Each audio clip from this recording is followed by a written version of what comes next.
नमस्कार. मुंबईत उकाड्याने जीव हैराण होतोय. वाढते तापमान आणि हवेतील बाष्प यामुळे खूपच त्रास होतोय. हे नैसर्गिक सत्य समजून घ्यावं लागेल आणि आपलं जीवन आखावं लागेल.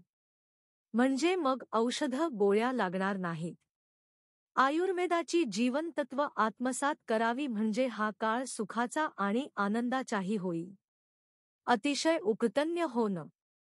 पण श्रम किती आहेत? खूप चालणं, व्यायाम करताय का की बसूनच काम करायचं असतं?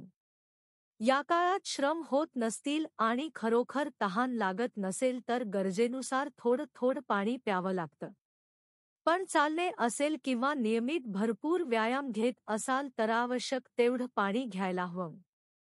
अन्यथा घोट घोट पाणी पिंच योग्य. घशाला खरीच कोरड पडली तर पाणी प्यावं. उकाडा खूप आहे तर थंड हवा हवी. थंड वाटण्यासाठी थंड पाणी, शीतपेयम हा उपाय नाही.